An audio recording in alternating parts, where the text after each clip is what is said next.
So Carney outplayed Trump without retaliating, because Canada's new partner was already waiting. Washington announced a 50% tariff threat covering roughly $28 billion in Canadian exports. The duties were scheduled to begin on August 19th. Ontario demanded strength. Canadian businesses began reviewing contracts. Currency traders built $12.5 billion in bearish positions against the Canadian dollar. And the White House assumed the economic pressure would force Ottawa into an immediate fight it could not win. Carney did not give Washington that fight. He did not announce a dramatic embargo. He did not impose new retaliatory tariffs before the American deadline. He did not turn the confrontation into a public contest over which country could cause more damage. Instead, 4 days after the American threat, Canada concluded trade negotiations with the United Arab Emirates, its largest export market in the Middle East. The negotiations had started 8 months earlier.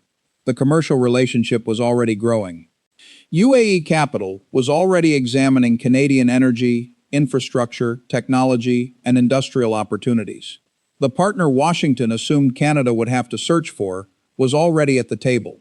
Warren Buffett once warned Berkshire managers that they could afford to lose money, even a great deal of money, but could not afford to lose even a shred of reputation. That sentence explains the entire confrontation. The United States still controls the largest and most efficient foreign market available to Canada. But market size creates durable leverage only when the rules governing access remain credible. Washington threatened a 50% cost at the border. Carney responded by demonstrating that another government was prepared to lower barriers, expand investment, and describe Canada publicly as a trusted partner. This was not Canada replacing the United States overnight. It was Canada proving that American pressure no longer controlled every available move. When you hear what happened during the final hours of the UAE negotiations, why one quiet answer changed the atmosphere inside the Canadian room, and what officials understood when the August 19 deadline was placed beside an agreement already months in preparation, you will see why the absence of retaliation may have been the most aggressive strategic choice Carney could make. Hit subscribe because the agreements being completed outside Washington may determine how much American leverage remains inside it. Let me give you the full context. Because Canada's new partner did not suddenly appear after Trump announced the tariff threat. For decades, the American market provided Canada with something no other country could offer in equal measure: size, proximity, infrastructure, familiarity, and institutional integration. Canadian factories were built around American customers. Railways and highways moved goods south. Pipelines connected Canadian energy to American refineries. Electrical grids crossed the border. Agricultural supply chains linked prairie producers with American processors, retailers, and farms. An automotive component manufactured in Ontario could cross into Michigan, return to Canada for another production stage, and cross again inside a finished vehicle. Canadian steel could enter an American plant. American machinery could operate inside a Canadian mine. The economic relationship was not simply a collection of exports and imports. It was a shared production system. That system created extraordinary efficiency. Manufacturers required less inventory because suppliers were close. Businesses could specialize because they trusted the continental network. Workers developed skills around industries that did not distinguish cleanly between Canadian and American production. Retirement security became tied to the same structure. Pension funds and individual accounts held banks, railways, utilities, manufacturers, energy companies, retailers, and construction firms whose earnings depended on predictable cross-border commerce. USMCA was supposed to protect that predictability. The agreement governed approximately $1.6 trillion in annual North American trade. It established rules for autos, agriculture, digital commerce, labor, environmental standards, investment, and dispute settlement. Canada and the United States were still expected to argue. They had argued for generations over lumber, dairy, steel, energy, agricultural policy, procurement, and subsidies. But businesses assumed the arguments would remain inside a durable legal framework. That assumption weakened as Washington imposed new duties. Canadian-built vehicles faced tariffs. Steel and aluminum duties reached 50%. Canada responded with countermeasures. American officials demanded broader dairy access, changes to provincial restrictions on American alcohol, and tighter rules governing the North American content of automobiles. Washington then pursued formal negotiations with Mexico, while Canada remained outside the principal negotiating track. The Continental Agreement was being separated into bilateral contests in which the United States could use the scale of its market against each partner independently. On July 1st, Washington declined to extend USMCA for another 16 years. The agreement remained active, but the decision initiated annual reviews that could continue until 2036. Politically, that preserved American pressure. Economically, it transformed long-term certainty into a recurring question. A factory cannot be planned around a one-year political cycle. Neither can a mine. Neither can a port, pipeline, electrical grid, military procurement program, or pension portfolio. A major investment requires assumptions that extend 10, 20, or 30 years into the future. If the rules may be reopened annually, investors require additional compensation for the uncertainty. Companies delay projects. They reduce commitments. They maintain more inventory. Or they begin searching for a second market. Then came the July 20 tariff threat. Washington announced that 50% duties would apply to a broad list of Canadian goods beginning on August 19. The products included beverages, dairy ingredients, cement, wood products, furniture, machinery, electronics, clothing, sporting equipment, and other exports. Energy, potash, fish, and critical minerals were excluded, but approximately $28 billion in annual Canadian shipments remained exposed. 50%, $28 billion. August 19. The pressure was designed around time. The tariffs did not need to enter force before they began damaging commerce. An American importer expecting delivery after August 19 could suspend the order immediately. A Canadian supplier could be forced to reduce its price. A bank could reconsider a line of credit. A manufacturer could cancel overtime before paying $1 in customs charges. Washington expected those decisions to move rapidly through the Canadian political system. Workers would contact premiers. Exporters would contact Ottawa. Ontario would demand retaliation. British Columbia would raise critical minerals. Alberta and Saskatchewan would resist actions that endangered energy and agriculture. The provinces would divide. Carney would face a choice between economic disruption and a fast American agreement. But Canada's external strategy had begun before the tariff order. In November 2025, Carney visited the United Arab Emirates and launched negotiations toward a comprehensive economic partnership agreement. Canada and the UAE had already been expanding commercial ties.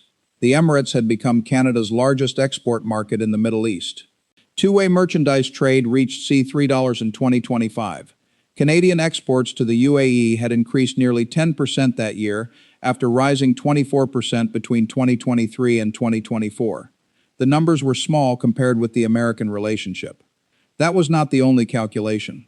The UAE offered access to capital, global logistics, energy investment, aviation, construction, technology, food security demand, and commercial networks extending into the Gulf, Africa, South Asia, and Southeast Asia.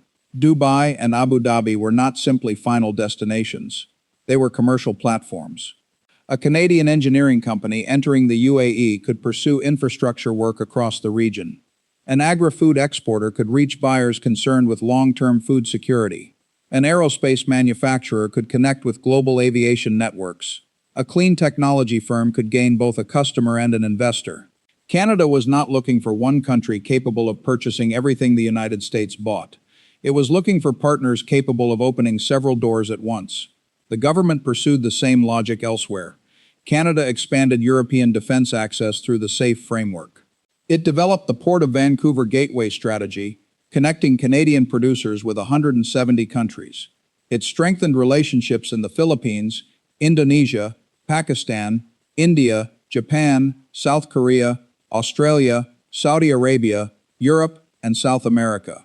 More than 20 economic and security partnerships were moving across 5 continents. But the UAE relationship possessed one critical advantage when the American deadline arrived. It was ready. The major negotiation had already occurred. The sectors had already been identified. The political commitment already existed. The trade officials already knew one another. The private sector delegations were already involved. Washington was trying to force Canada to search for an alternative under pressure. Canada only had to complete the alternative it had already prepared. And the most consequential moment came not in a public confrontation with Trump, but inside a quiet room where Canadian and Emirati officials were finishing the final details.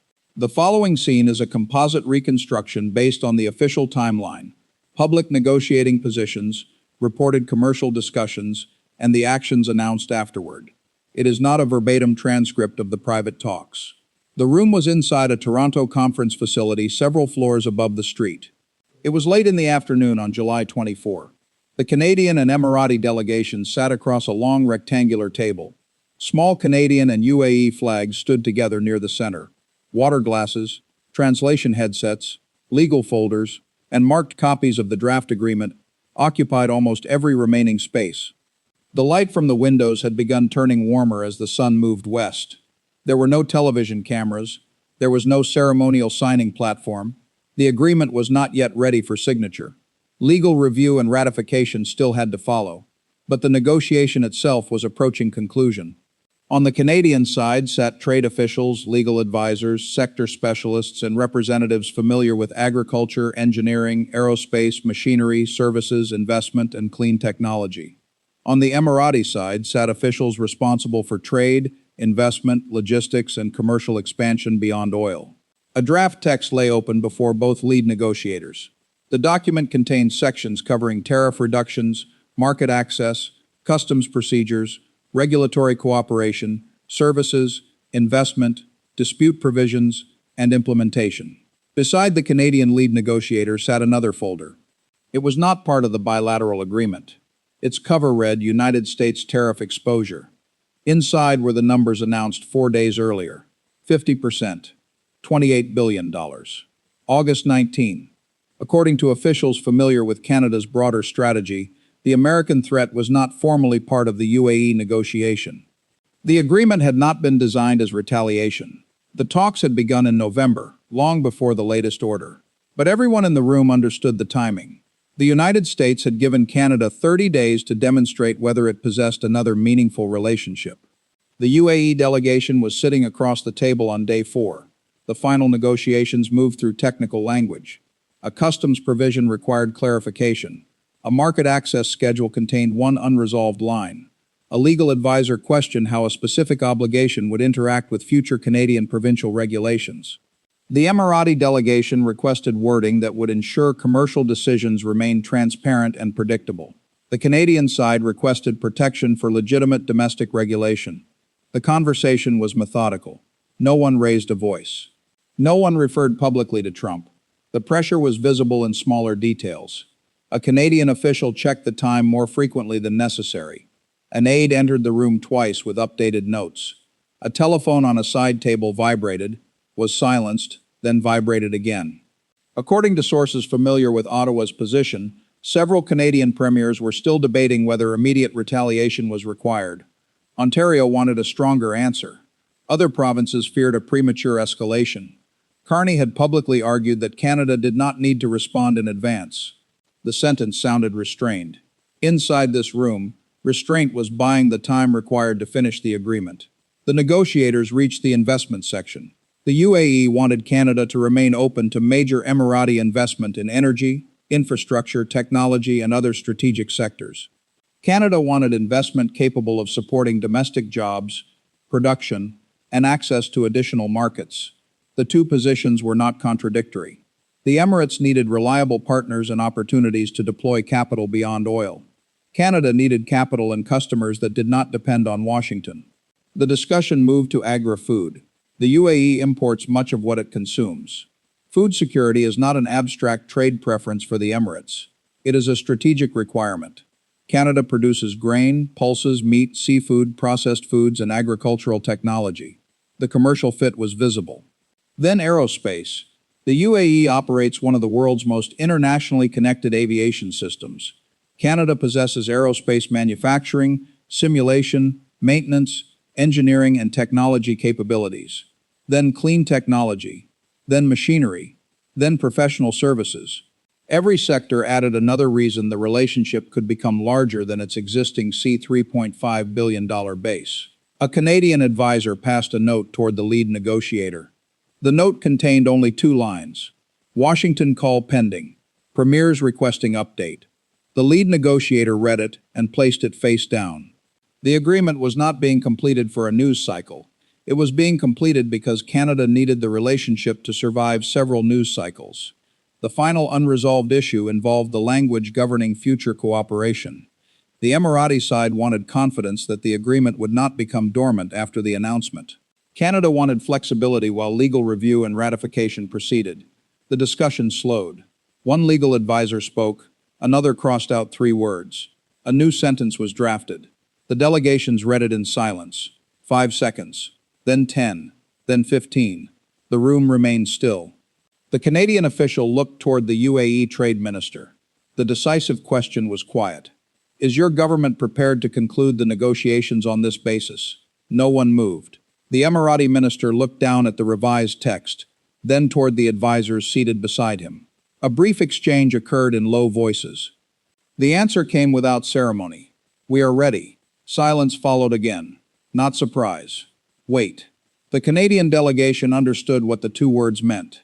The United States had announced a 50% tariff over $28 billion in Canadian exports and expected the threat to dominate every Canadian decision until August 19th. 4 days later, another partner was ready to reduce barriers, expand investment, and complete a trade negotiation launched months earlier. Carney had not defeated the tariff. He had denied Washington control over Canada's response to it. The Canadian lead negotiator closed the American tariff folder. The UAE agreement remained open. That physical image carried the strategic reversal. The folder containing the threat was closed. The document containing the alternative remained on the table. A senior Canadian official then made the call to Ottawa. The reconstructed message was brief. The negotiations are concluded. Proceed with legal review. No dramatic celebration followed. The agreement still required technical work. It had not entered force. No exporter would receive lower tariffs the next morning. No company on the $28 billion American list had been rescued by the words spoken in that room. But the political and economic signal was immediate. Canada had a partner prepared to move forward while Washington was threatening to move backward. The announcement was drafted. The delegations stood. Chairs moved quietly against the carpet. The Canadian and UAE flags remained beside one another on the table. The water glasses were half full. The American deadline was still August 19, but the central assumption behind it had just weakened. Canada had not fought. Canada had moved. And when the doors opened, Washington's pressure campaign was about to confront an outcome it had not planned for. The immediate aftermath came quickly. Canada and the UAE publicly announced the successful conclusion of negotiations toward the Comprehensive Economic Partnership Agreement. Canadian officials described it as one of the fastest trade negotiation processes the country had ever completed. The agreement was presented as a mechanism for lowering tariffs, reducing unnecessary administrative barriers, improving market access, strengthening supply chain resilience, and creating opportunities for workers and businesses in both countries. The Emirati language was equally important. Canada was described as a trusted partner. The word trusted carried more economic weight than the ceremonial language surrounding it. Washington's position had become defined by conditional access, annual uncertainty, and a 50% tariff deadline. The UAE's position was framed around confidence, investment, and stable expansion. The contrast did not mean one relationship was about to replace the other. $3.5 billion in annual Canada-UAE merchandise trade remained tiny beside the integrated Canadian-American economy. But trade agreements are not valued only by their current volume. They are valued by the direction of future capital. UAE investors began examining opportunities in Canadian energy, infrastructure, technology, and other sectors. Canadian firms gained a clearer route into the Emirates and the wider regional market. Exporters that had previously treated the Gulf as secondary now had a political reason to invest in distribution, certification, local partnerships, and longer-term customer relationships. Washington's deadline had made those expenditures easier to justify. Carney's refusal to retaliate in advance also began looking different. Ontario Premier Doug Ford had called for Canada to match American tariffs dollar for dollar. Other leaders wanted restrictions involving electricity, procurement, or strategic resources. Carney kept the options available but declined to act before August 19. According to officials from both sides, negotiations with Washington continued. Canada's senior trade representatives prepared for additional meetings. Ottawa remained interested in a comprehensive agreement that protected North American supply chains. But the government was negotiating without giving Washington the public fight it expected. That mattered because retaliation would have concentrated attention on American power. The UAE announcement concentrated attention on Canadian alternatives. Markets received two conflicting signals. The Canadian dollar remained under pressure. Speculative net short positions had reached $12.5 billion. The Bank of Canada had reduced its growth forecast. Investors understood that the 50% tariff could damage exports, hiring, and investment. At the same time, Canada's principal stock index reached record territory. Investors continued buying financial, technology, infrastructure, resource, and industrial companies whose futures were not determined solely by the covered American products. The market was not declaring Canada safe. It was separating immediate tariff exposure from long-term national capacity. A company exporting covered furniture or machinery to the United States faced one calculation. A bank financing LNG, ports, defense, critical minerals, and foreign investment faced another. An aerospace firm gaining access to European procurement and Gulf aviation networks faced another. A Canadian food producer exploring UAE demand faced another. The $28 billion American threat was serious. It was no longer the only number on the board. The UAE relationship carried $3.5 billion in existing merchandise trade. Canadian exports had grown nearly 10% in the most recent year, after increasing 24% the year before. Vancouver moved approximately $1 billion in goods each day. The proposed Roberts Bank expansion could unlock more than $100 billion in annual trade capacity. Canada had secured more than 20 economic and security partnerships. Those figures did not eliminate the tariff. They changed the expected behavior caused by it. A Canadian exporter losing an American order now had a stronger argument for entering the Gulf. A UAE investor examining Canadian energy now had a stronger negotiating position and a stronger reason to act. A Canadian bank financing diversification could point to government strategy rather than speculative ambition. A port project could be presented as economic security rather than optional expansion. The tariff intended to force Canada back toward Washington was improving the internal rate of return on every project that led away from exclusive dependence on Washington. And that is where Buffett's economic translation changes how the entire event should be understood. A tariff is a price. A partnership is an asset. The price can cause immediate damage. The asset changes future earning power. Buffett has spent a career separating those two concepts. A business can report a short-term loss while increasing its long-term value. Another business can report a short-term gain while destroying customer loyalty, employee confidence, or its own competitive position. The proper question is not simply who collected more money in the first transaction. The proper question is what each side owned after the transaction was over. Washington owned a 50% threat over $28 billion in Canadian exports before August 19th. Canada owned a concluded negotiation with the largest Middle Eastern market for its exports, an expanding investment relationship, and a partner publicly prepared to call Canada trusted. One was immediate leverage. The other was future optionality. In more than 60 years of buying companies, allocating capital, negotiating with owners, and studying competitive advantages, Warren Buffett has repeatedly demonstrated that durable value depends on voluntary relationships. A customer who remains because the product is valuable creates a strong business. A customer who remains only because every exit is blocked creates a temporary advantage. The moment an alternative becomes credible, the trapped customer will often pay more than expected to use it. Canada is now beginning to pay those costs. It will spend money entering unfamiliar markets. It will face longer shipping distances. Its companies will need new certifications, local partnerships, currency protection, and regional expertise. The UAE will not provide the simplicity of a truck crossing from Ontario into Michigan. That does not make the alternative meaningless. It makes the alternative insurance. Insurance appears expensive when the primary system is functioning.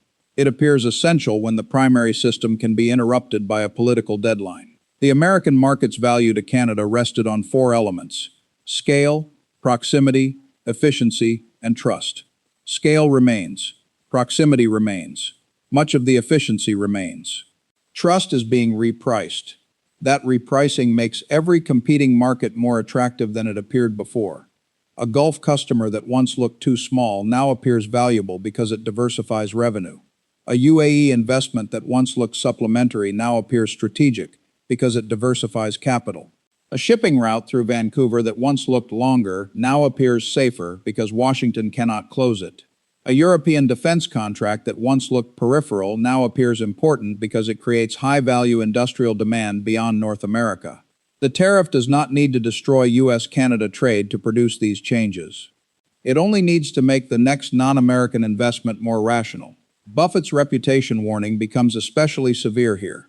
Reputation is not a matter of public relations. It is an operating asset. Trusted governments can sign simpler agreements. Trusted partners can build specialized supply chains. Trusted markets attract capital because businesses believe the rules will remain intact long enough to recover the investment.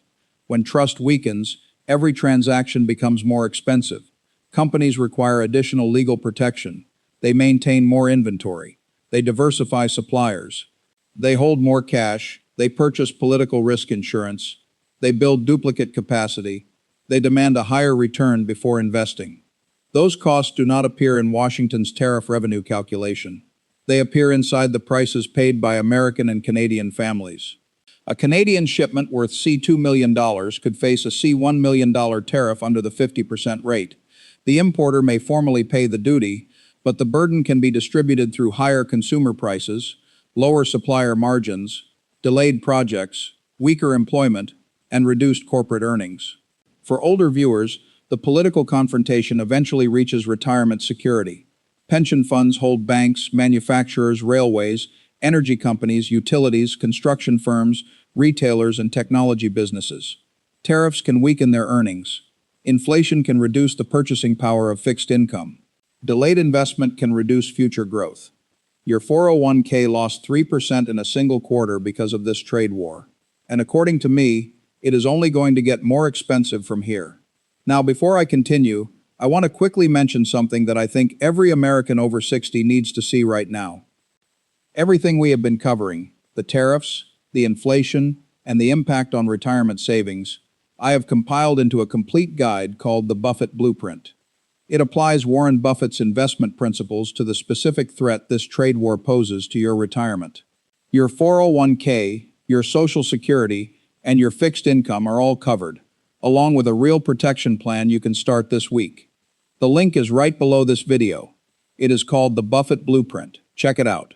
Diversification can create opportunities as well. Ports require construction and engineering. Defense procurement supports advanced manufacturing. Critical mineral projects require mines, processing, electricity, and rail capacity.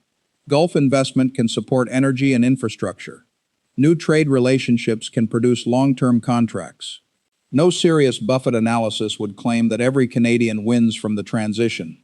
It would ask whether the national economy becomes less vulnerable to permanent loss. That is the critical distinction. Canada's immediate pain may increase. Its future risk concentration may decline. Buffett's universal principle is that an intelligent response to pressure should leave more options than existed before the pressure began. Carney did not win by threatening a larger tariff. He did not win by pretending Canada could overpower the United States. He recognized the imbalance and changed the contest. Trump was testing how much economic pain Canada could endure. Carney was testing how many economic relationships Canada could activate. One contest favored Washington overwhelmingly. The other allowed Canada to build strength quietly. And a Buffett-style verdict would land with devastating simplicity. Trump prepared for a fight Canada could not win. Carney chose a partner Washington could not order away. But the implications extend far beyond the UAE agreement. The first consequence is economic diversification with institutional support. The UAE agreement will still require legal review, signature, ratification, and implementation. Its benefits will not appear instantly. But the concluded negotiation gives Canadian companies a concrete framework around which to plan. Engineering firms can develop regional partnerships. Aerospace companies can pursue aviation opportunities. Agricultural exporters can invest in distribution and food security relationships. Clean technology businesses can seek projects supported by Gulf capital. Canadian energy producers can explore UAE investment and global marketing relationships. Each commercial decision creates another connection that becomes more difficult to reverse. The second consequence is investment diversification. The UAE controls significant pools of sovereign and private capital. Canada requires financing for energy, critical minerals, data centers, infrastructure, housing, ports, transportation, and advanced industry. That creates opportunity. It also requires discipline. Canadian leaders will need to protect strategic assets, enforce national security reviews, preserve transparency, and ensure investment produces domestic capability rather than merely foreign ownership. The partnership must not replace one dependency with another. That is the next strategic test. The third consequence is political. Carney's strategy offers Canadian premiers an alternative to immediate retaliatory escalation. Ontario can continue defending manufacturers while supporting new export markets. British Columbia can expand ports, LNG, mining, and Pacific connections. Alberta and Saskatchewan can pursue Gulf energy and agricultural demand without accepting measures that damage their current production. Quebec can expand aerospace, engineering, artificial intelligence, and clean technology relationships. Atlantic Canada can develop shipping, energy, seafood, and European Gulf connections. A diversification strategy distributing opportunities across provinces is more durable than one relying on a single announcement from Ottawa. The fourth consequence appears inside the United States. American manufacturers and unions depend on Canadian supply chains. The United Steelworkers and International Association of Machinists have urged cooperation rather than further tariffs, emphasizing the country's economic, intelligence, and defense ties. The irony is severe. A tariff policy intended to protect American industrial workers has forced major industrial unions to defend the Canadian relationships it threatens. As August 19 approaches, American political leaders will face increasingly specific consequences. A builder paying more for Canadian cement or wood. A manufacturer unable to source machinery or components. A retailer increasing prices. A farmer losing a Canadian customer. A factory delaying expansion. Tariffs produce the image of strength before the economic bill arrives. The bill arrives later, one invoice at a time. The fifth consequence involves USCA. Trump's statement that Canada and Mexico need the agreement more than the United States may be politically useful. Economically, it forces every business to question whether the continental framework retains long-term value. USMCA was negotiated during Trump's first term and presented as a superior replacement for NAFTA. If Washington can refuse a long extension, place the agreement under annual review, and impose major duties on covered goods, the credibility of future American agreements declines. Japan will notice. Germany will notice. South Korea, Australia, the United Kingdom, Poland, the Philippines, and Gulf governments will notice. The UAE's emphasis on stable and transparent trade becomes more powerful when contrasted with recurring American uncertainty. Countries do not need to abandon the United States to reduce American influence. They need only to build enough alternatives that an American threat becomes negotiable rather than decisive. The sixth consequence reaches defense. NORAD, Five Eyes, NATO, and Arctic security depend on far more than formal treaty language. They depend on industrial supply chains, energy, minerals, aircraft, radar, satellites, communications, ports, and political trust. Canada's UAE relationship is not a substitute for North American defense cooperation. But it sits inside a broader diversification strategy that includes European safe procurement and partnerships across the Atlantic and Indo-Pacific. Canadian defense firms now have additional markets. Canadian critical minerals have additional buyers. Canadian aerospace companies have additional partners.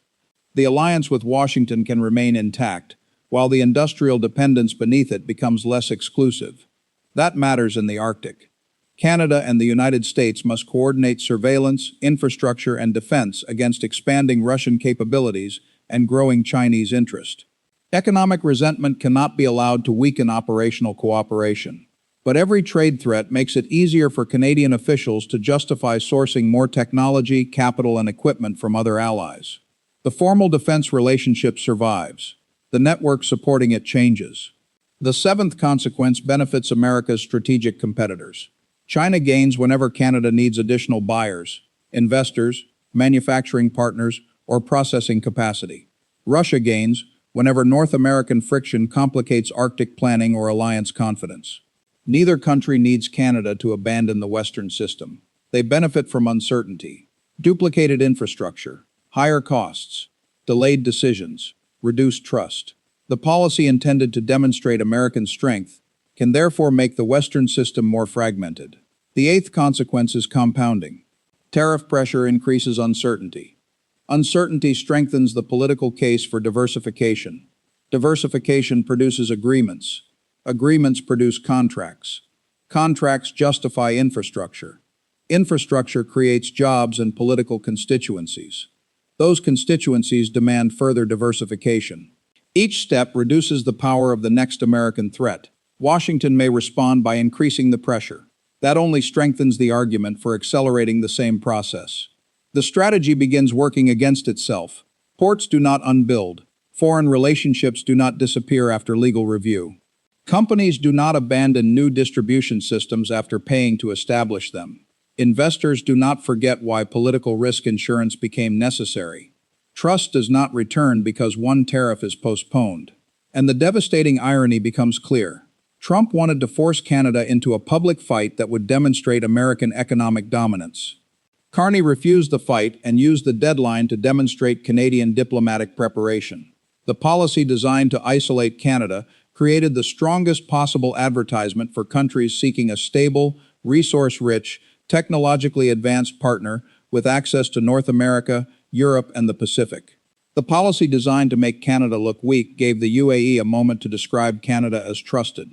The policy designed to force investment into the United States increased the value of Gulf investment in Canada. The stated objective and the actual outcome moved in opposite directions. That is the definition of a strategic backfire. And it all returns to four numbers and two words. 50%, 28 billion. August 19, 3.5 billion, we are ready. The first three defined Washington's threat. The fourth described an existing partnership with room to grow. The final two exposed the limitation of the entire American strategy. Canada still faces danger. The UAE cannot replace the United States. A concluded negotiation is not the same as an implemented agreement. Canadian exporters can still lose orders. Workers can still lose shifts. The currency can still weaken. Retirement portfolios can still absorb the cost of trade uncertainty. No serious analysis should disguise those facts. But Carney's objective was never to overpower Washington. It was to prevent Washington from controlling every Canadian choice. That is the philosophical difference between confrontation and strategy. Confrontation asks who can strike harder. Strategy asks what position remains after the strike. Trump possessed the greater weapon. Carney had prepared the next relationship. Buffett's reputation principle supplies the final judgment. Money lost through one tariff confrontation can eventually be earned again. A customs duty can be reduced. An interim agreement can be reached. A political declaration of victory can be issued. But when a dependable partner begins searching for other dependable partners, the original relationship has already lost something that cannot be restored through pressure. It has lost exclusivity. Washington expected Canada to retaliate emotionally, divide internally, and return to the table with fewer options. Carney remained calm. The provinces remained engaged.